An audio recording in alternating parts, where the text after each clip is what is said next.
UP में police भर्ती परीक्षा का पेपर लीक हुआ। परीक्षा रद्द कर दी गई, लेकिन 10 लाख से अधिक बेरोजगारों की एक भर्ती परीक्षा और है, जिसके पेपर लीक के दावे 11 फरवरी यानी 15 दिन से हजारों नौजवान कर रहे हैं।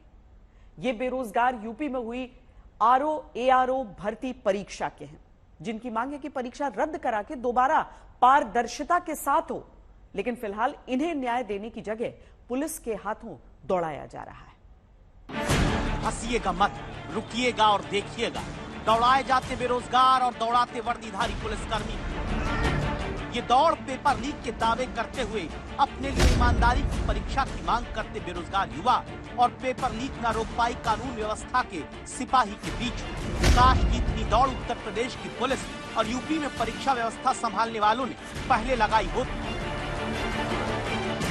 बिजली की जिस गति से हाथ एक बेरोजगार का उमेद कर मोबाइल छीनते उत्तर प्रदेश के खाकी वर्दीधारी दिखते हैं। काश उत्तर प्रदेश में यही गति ईमानदारी से परीक्षा कराने में दिखाई जाती, तो जिनके कंधों पर सिर्फ एक बैग नहीं बल्कि बेरोजगारी झेलते आने और एक भर्ती परीक्षा ईमानदारी से हो जाने की उम्मीदों का भार है, वो यूपी के पुलिस वालों को उपद्रवी उद्दंडी न लगती। आगे कुछ भी बताएं उससे पहले जानिए हुआ क्या है। हुआ ये कि 11 फरवरी को उत्तर प्रदेश में आरओ एआरओ की भर्ती परीक्षा होती है। 10 लाख से ज्यादा बेरोजगार युवा समीक्षा अधिकारी, सहायक समीक्षा अधिकारी भर्ती परीक्षा में बैठते हैं। परीक्षा के दिन यानी 11 फरवरी से छात्र दावा करते हैं कि पेपर लीक हो गया। छात्रों के आरोप के बाद सरकार ने जांच की शुरुआत की, लेकिन छात्र कहते हैं कि जब सारे सबूत पेपर लीक के सामने हैं, तो जांच के नाम पर क्यों टाला जा रहा है। छात्रों की मांग है कि पुलिस भर्ती का जैसे पेपर लीक होने पर परीक्षा रद्द की गई, उसी तरह आरओ एआरओ भर्ती परीक्षा भी पेपर लीक की वजह से रद्द की जाए।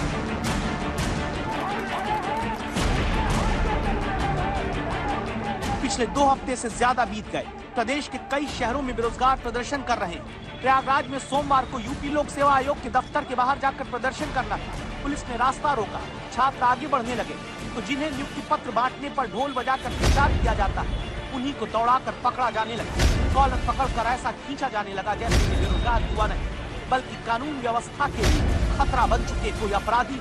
मांग सुनी नहीं जाएगी तो छात्र प्रदर्शन करेंगे, तो ऐसे पुलिस ने अपनी ताकत प्रयागराज में दिखाई जैसे ये कोई बदमाश, जबकि ये सिर्फ दोबारा परीक्षा छात्र। एग्जाम की नोटिस निकलनी चाहिए।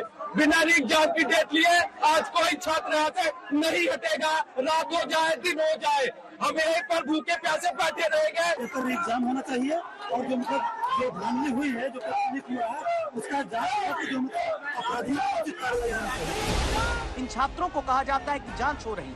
अगर ऐसा है तो फिर ये पूछते हैं कि यूपी पुलिस भर्ती पेपर लीक में तुरंत कैसे पता कर लिया कि पेपर लीक हुआ। क्या पुलिस भर्ती इसलिए तुरंत रद्द की क्योंकि उसमें 48 लाख से ज्यादा युवा थे?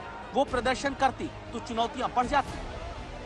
24 घंटे तक हमारे मतलब हम खाना नहीं खाए, ये किसी से बता भी नहीं सकते। किससे बता दें कि जब परीक्षा पता चला कि रात में पेपर वायरल हुआ था, तो हम लोग किस मतलब ये स्थिति है कि जूझ के पढ़ो, 4-4 घंटे 3-3 घंटे सो करके मैं पिछला रिकॉर्ड बताऊं आपको कि हालांकि ये मेहनत हमारी है, व्यक्तिगत अपने लिए कर रहे हैं, तो उसमें कोई किसी पे एहसान नहीं है हमारा कि हम पढ़ रहे हैं। हमने मेहनत किया, अपनी भरपूर मेहनत किया, कुछ नहीं बाकी रखा कि जो हमसे छूट जाए। हमने एग्जाम दिया, एग्जाम देकर के जब बाहर निकले तो आपको हम बताएं कि हमारे सीतापुर डिस्ट्रिक्ट में सेंटर लगा था, सबका होम डिस्ट्रिक्ट सेंटर था, वहां से हम घर नहीं गए। किस मुंह से घर जाएं बताइए आप।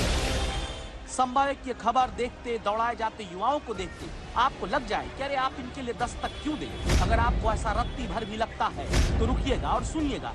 एक पेपर लीक सिर्फ हजारों लाखों बेरोजगारों ही नहीं बल्कि पूरे समाज और सिस्टम को लकवाग्रस्त कर देती है। अगर आप ये बताइए, आरओ का पेपर कोई छोटी परीक्षा नहीं है। ये समीक्षा अधिकारी बन करके वहां आपके ये सारे विभाग को क्लियर करते हैं, सारे विभाग के निर्णयों में सहयोग करते हैं। आप ये बताइए, आउट वाले लोग 1 घंटे 4 घंटे पहले 170 पास करके, ये फर्जी वाले लोग जो रट करके आयोग में पहुंचेंगे, आप क्या उम्मीद करते हैं कि ये कुछ और आगे समाज को कैसे लेके जाएंगे, कैसा न्याय स्थापित कर पाएंगे? आप हमको ये बताइए। इस रिपोर्ट में आप आखिरी बयान बेरोजगार युवा का सुनकर ये तो समझ गए होंगे कि पेपर लीक सिर्फ नौकरी पाने के लिए संघर्ष करते युवाओं की समस्या नहीं है, क्योंकि जो भी बेईमानी से लीक पेपर के जरिए परीक्षा पास करेगा वो निश्चित तौर पर अयोग्य होगा। वो अयोग्य न सिर्फ एक ईमानदार युवा के हक की नौकरी खाएगा, बल्कि नौकरी पेपर लीक के सहारे पाकर अपनी अयोग्यता से उन लाखों लोगों के लिए भी समस्या ही पैदा करेगा जिसके पास आम आदमी अपना काम कराने जाएंगे। इसीलिए इस मुद्दे पर आप हमेशा अपनी समस्या मानकर दस्तक दीजिए।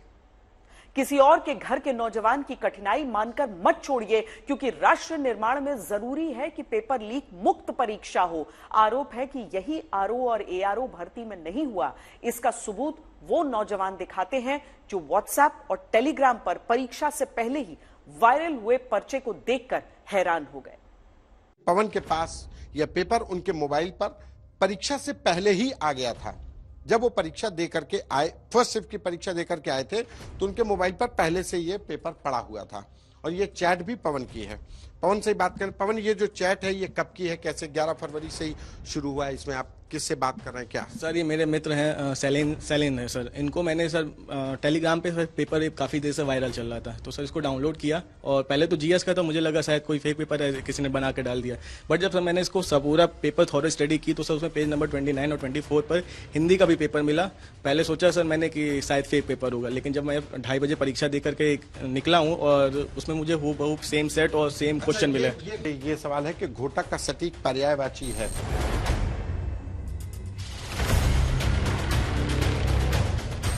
घोटक का सटीक पर्यायवाची, ये 18 नंबर पर सवाल है। घोटक का सटीक पर्यायवाची है। ये ऑप्शंस भी सेम है, उसी तरीके से दिए गए हैं। अनलेस, यानी कि ऑप्शन एक साथ, ऑप्शन भी वही है, सिर्फ क्वेश्चंस का आगे पीछे किया गया है।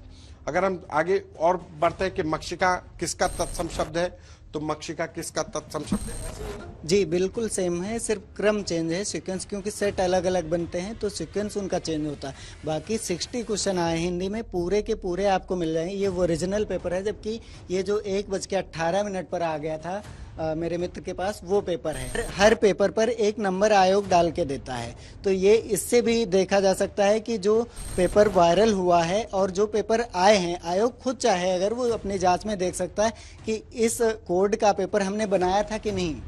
आयोग अगर चाहे जांच करके तुरंत दे सकता है। जीएस का पेपर है और हाथ से लिखे गए हैं आंसर।